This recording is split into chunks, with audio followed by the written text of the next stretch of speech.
You guys, we're just going to get into this video right now.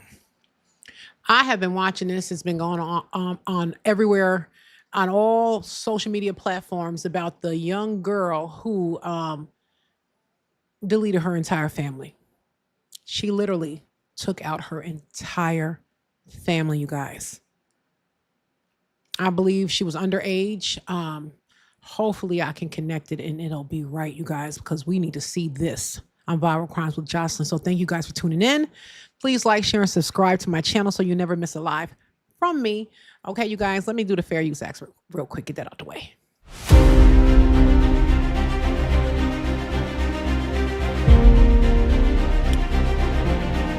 That's enough. So let's see if I can get this up, because this is one of those impromptu things that I just wanted to get into real quick before I ended my night. So hopefully this is it. Hold on, y'all. Let's go down here. No, I did this case earlier today, so we're going to get into this one right here. I can see it. Hold on. It's not coming up, y'all, but that's okay. Just hanging there. Hanging there. Rome wasn't built in a night. So we're going to watch this right here. And know that he was a great father, a great person, a great man. My granny's someone so loved. She's so loved. And it just hurts to see that she was gone like this. It just really hurts so bad.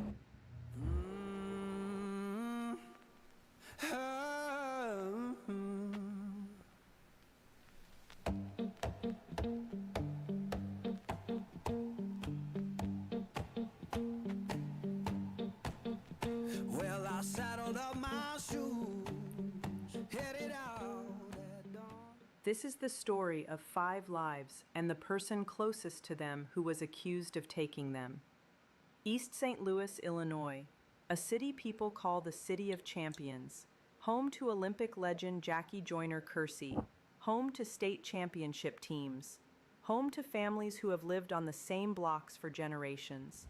And in July of 2026, it became home to one of the most devastating cases this community has ever seen. 7 people shot in one family at 3 different... I say this all the time on this channel. Something is not right in this world today. And I promise you, it's getting worse every minute. People no longer know how to love. People don't know how to forgive. People don't know how to do all those things that God told us we need to do in order to get where we want to be. Like it's so... I don't even understand it. Like, people are so cold to the people that they're supposed to protect and love the most. This little girl deleted her and 7 people.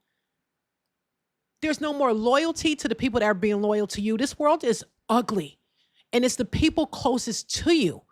I promise you, it's the people closest to you that you love the most are the ones that will make your life a living hell for no reason.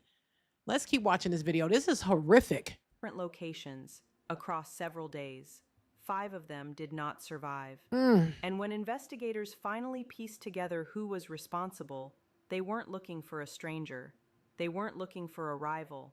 They were looking at 2 teenagers, a 16-year-old boy and a 15-year-old girl. And she wasn't just connected to the victims. She was their daughter, their granddaughter, their niece, their sister. Let's talk about how a family lost almost everything, allegedly at the hands of one of their own. At least 7 members of the targeted family were shot at multiple locations in the East St. Louis area. And as of right now, 5 victims have been confirmed deceased.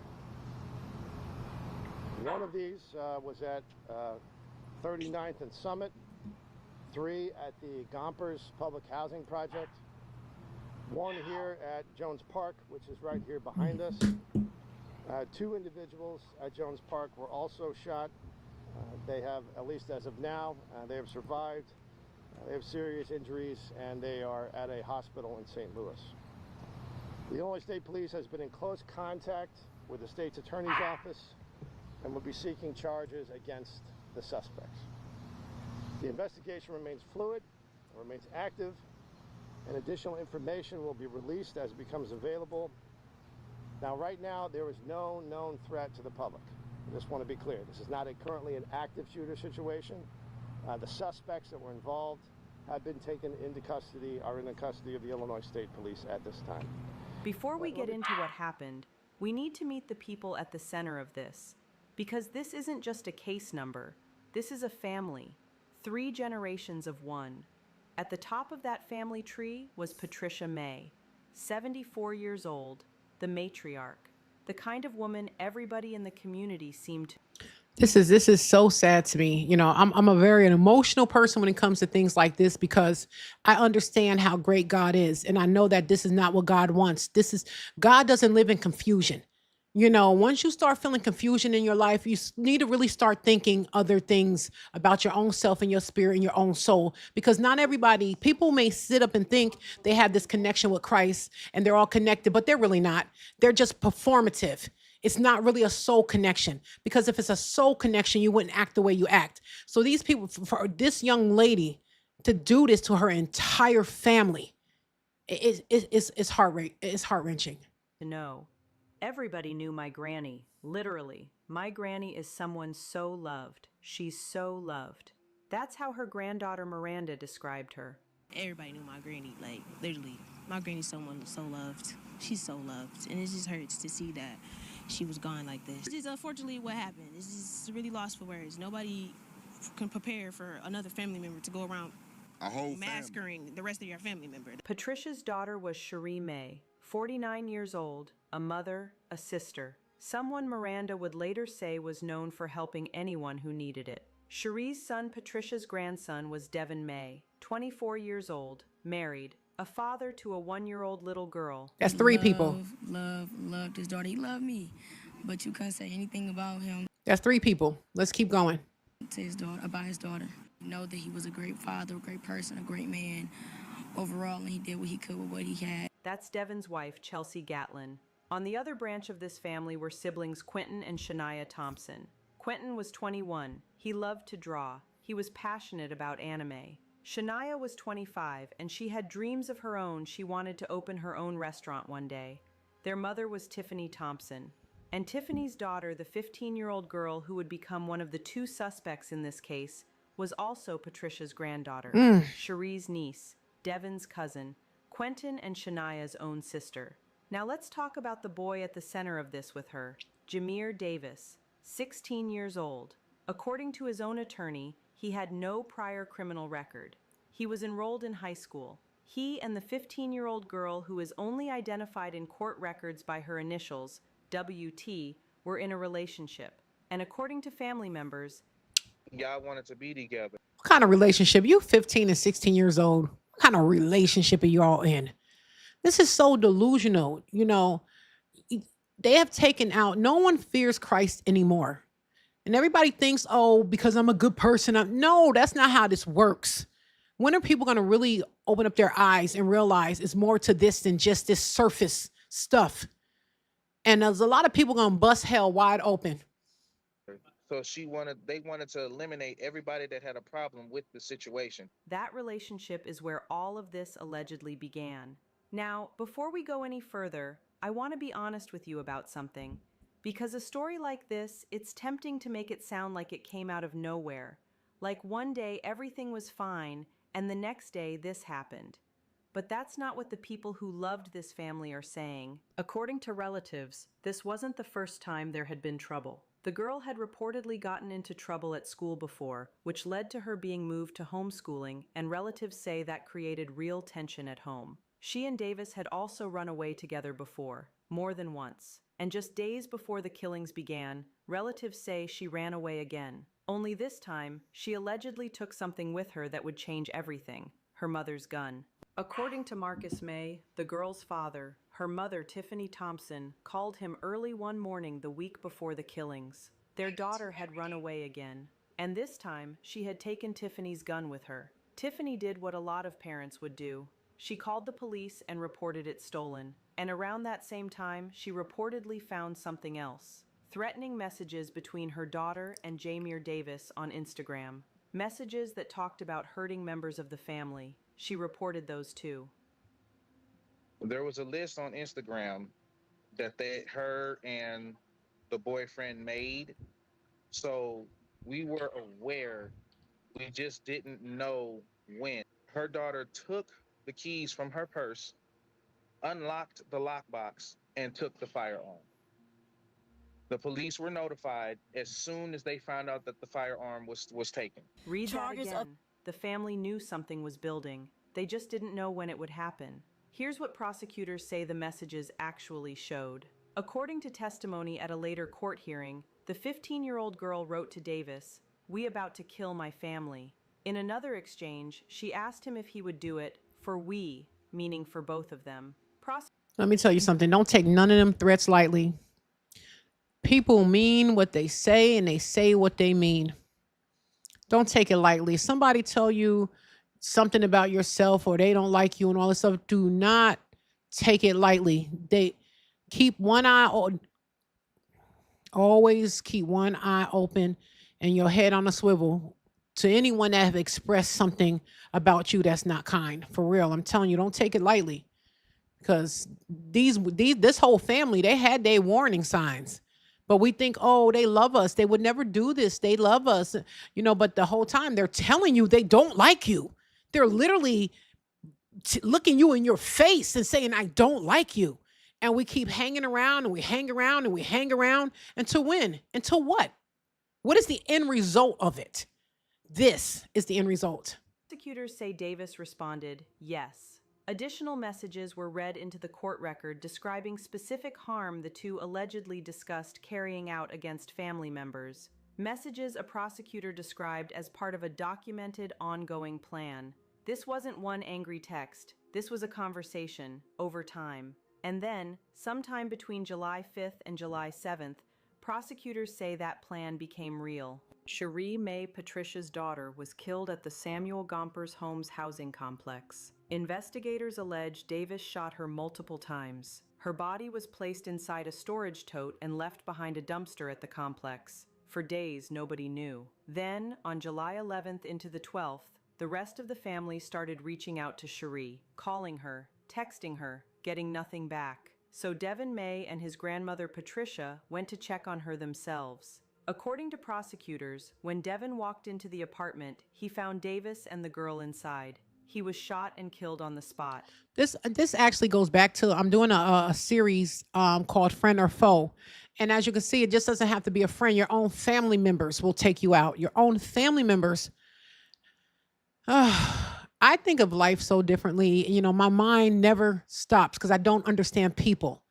I don't understand how people make life so hard for themselves. Single-handedly will destroy the person that loves you the most, will destroy that love. And why? I just don't get it. I don't understand it. And it's really, really sad. And at the end, that person never wins. They just never win. They destroy their own life just to lose.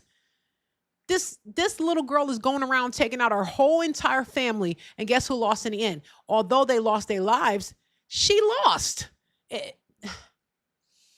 Patricia was reportedly waiting outside in the car. Prosecutors allege the girl went out and brought her own grandmother inside where Davis was waiting. Patricia was killed too. And in the hours after, prosecutors say her body was mutilated. Her thumb was removed. Investigators would later say it was allegedly used to unlock her phone. Now here's where this story takes a turn that's almost impossible to sit with. Because at some point that same day, other family members, including Lamarian Smiley's wife, Santasha Scott, and Tiffany Thompson herself, found the girl and Davis. The two had reportedly run off again, and the family, still not knowing that 3 of their relatives were already dead, brought them back into the fold. They didn't know they were driving toward Jones Park with the 2 people responsible for what had already happened. They took them to Jones Park and they fired off in the vehicle, hitting my wife 4 times, killing. They had to be high on something. They removed the fingers just to get into this was beyond some Bonnie and Clyde type situation. These 2 little kids was, oh my God. Quentin and Shania Thompson, and shooting my auntie in the face. According to Smiley, as his wife parked the vehicle at Jones Park, Davis and the girl opened fire from inside the car. Quentin and Shania Thompson, brother and sister, were killed. Santasha Scott was shot and survived. Tiffany Thompson, the girl's own mother, was also shot and survived. And according to Smiley, in the chaos afterward, the girl approached her wounded mother again. The gun was empty. Davis reportedly told the family, "We're gonna let you live. We're gonna let y'all live today." Then the two allegedly took the family's vehicle and drove off. 5 people were dead, 2 more were fighting for their lives, and 2 teenagers were now on the run in a stolen car. State troopers eventually located the vehicle. At Frank Holton State Park, they used a precision immobilization technique, a controlled maneuver to force the car to stop. Both teenagers were taken into custody that day. The Illinois State Police, along with the East St. Louis Police Department, are investigating a targeted mass shooting against a family here in East St. Louis. Preliminary investigation indicates that 2 16-year-old suspects were taken into custody on Sunday, July 12th, today, 2026, after Illinois State Police officers successfully executed a precision immobilization technique maneuver on the vehicle when took in this custody one of the suspected, the individuals suspected in this horrible crime, and that suspect, one of the suspects, was driving that vehicle. At least 7 members of the targeted family were shot at multiple locations in the East St. Louis area. And as of right now, 5 victims have been confirmed deceased. One of these was at 39th and Summit, 3 at the Gompers Public Housing Project, 1 here at Jones Park, which is right here behind us. 2 individuals at Jones Park were also shot. They have, at least as of now, they have survived. They have serious injuries, and they are at a hospital in St. Louis. The Illinois State Police has been in close contact with the state's attorney's office and will be seeking charges against the suspects. The investigation remains fluid, remains active, and additional information will be released as it becomes available. Now, right now, there is no known threat to the public. I just want to be clear. This is not currently an active shooter situation. The suspects that were involved have been taken into custody, are in the custody of the Illinois State Police at this time. Let me just say this. This community, the community of East St. Louis, has worked very hard with the Illinois State Police, with our partners, and the City of East St. Louis Police, to reduce violence, to stop violence here in this community. They have come a long way, working together with law enforcement, working with our partners in the community.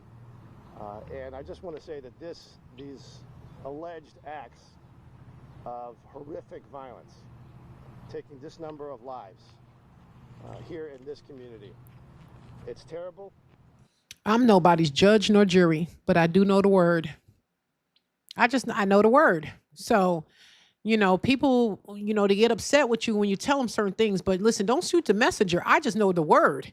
So when I see things like this, it's like,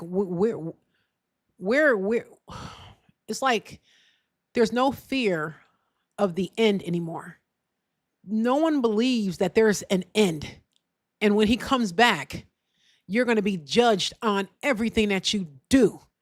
That is not me speaking. If you believe, that's the word. So, people like to cry ignorance and they don't want to read the Bible. They want to read what they want to read. They want to pick out a little here, just to butter their biscuit and say, okay, I have a relationship with God or I pray. No, dig deep into it, because that surface level, it's not getting you nowhere. Where was the fear? Where was God's fear? And they still haven't told us why they did this. Okay, there was rift in a family. All families have rifts. All families have up and downs. Nothing in life is perfect. Nothing under the sun changes. Life has been what it has been since the beginning of time. Families have problems. You get over it. You love each other and you keep moving. You don't try to make each other's lives hell. You just do what you have to do and be strong for each other. So for these 2 teenagers to delete 7 family members. Why? What was going on that was so horrible that they took out everybody in their family? Now they ain't got nobody to get them commissary. They don't got nobody come visit them. This wasn't a well thought out plan on the on the side of these two kids. Who gonna pray for you? Who gonna give you commissary? Who gonna do anything for you? You done took out your grandmother, your mother, your cousin, your auntie, your uncles, your dad.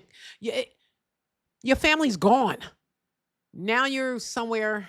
Lord have mercy. It's evil. He right. It's evil. He said it. This city down. The progress we have made will not be lost as a result of this terrible, terrible acts of violence that have occurred in this community today.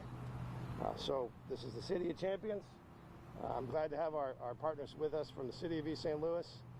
This will not deter this community from continuing to do the good work of keeping people safe, so that they can have a brighter day here in this city. 2 days later, the St. Clair County State's Attorney's Office, under State's Attorney James Gomrick, filed charges. Because Jameer Davis was 16 at the time of the alleged offenses, Illinois law automatically moved his case into adult criminal court. No hearing required, no discretion involved. The law simply doesn't allow a 16-year-old charged with first-degree murder to stay in the juvenile system. He was charged with 12 felony counts, 5 counts of first-degree murder, Whoa. 2 counts of attempted murder, 2 counts of aggravated battery, 1 count of aggravated vehicular hijacking, 1 count of unlawful use of a stolen firearm, and 1 count of dismembering a human body.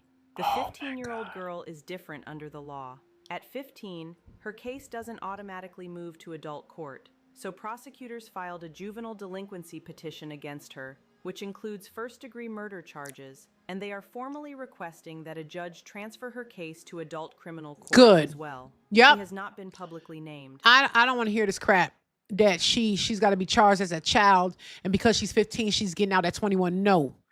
There needs to be petitions. Listen, sign me up. I'm signing it all. She needs to go to big girl jail for the rest of her life. Under Illinois law, she can't be, not unless and until that transfer happens. Davis appeared in court on July 15th. Prosecutors argued there was, in their words, no combination of conditions that could safely allow his release. His public defender, Patrick Sullivan, pushed back, telling the court that Davis has no prior criminal record. Well, he got was one now. enrolled in He's got high school, 12. And that the defense intends to argue Davis acted out of self-defense and necessity. Well, Mike and Kelly, there's a prayer vigil happening right now. The pastor of this church says the recent mass shootings hit way too close to home. He says that some of the victims in the mass shootings attended this church for decades. This is a loss. It shocked us and turned around and do it. They've been going there from 20 to 50 years at our church, and we're devastated. Pastor Anthony Pettiford is holding a prayer vigil Wednesday evening for the 5 family members shot to death over the weekend. 2 family members survived but suffered injuries. 1 was released from the hospital on Wednesday afternoon. Professional counselors are going to be in place to talk to those that need to turn around and do that. On Wednesday morning, a St. Clair County judge denied bond for 16-year-old Jameer Davis, Good. who is accused of shooting each of the family members at different East St. Louis locations, along with his 15-year-old girlfriend, who police say is related to the victims. We got to jump in and do what we can do to turn around and help the things that are going on. During court Wednesday, prosecutors argued that Davis and his girlfriend planned the killings days in advance, pointing to Instagram messages that say discussed killing. Premeditated, and they want to give him a lighter sentence. Let's get past this part. I just saw this and I was like, I wanted to jump on here and just, I don't know, just talk about it. So actually, I think, hold on, let me see. Let me cancel this. I'm gonna move this up here. Hold on, y'all. Let me see if I can get this out here. Yeah. So I just wanted to get on here and talk about that really quickly, about this case and how we have to start praying for our young people. We have to start, they took it out of the school, so we have to put it heavier inside our homes. We got to bring prayer back. We got to put the fear of God in our children. We have to do these things, so they know, although I may not get punished by my parents, there's a higher power and there's an end to this that I'm going to have to answer to. And that's all I have for you guys today on Viral Crimes with Jocelyn. But listen, you guys, please like, share, and subscribe to my channel. We are on TikTok, Twitch, Kick, Instagram, Facebook, Patreon. Did I say TikTok? YouTube. We're everywhere. So if you say you can't find me, use a lie and the truth ain't in you. You guys be blessed and have a great night. And I just pray for the families that are connected to this story. I ask that you comfort them, God, in the name of Jesus. Give them peace in the midst of all this turmoil. And I pray for the two young people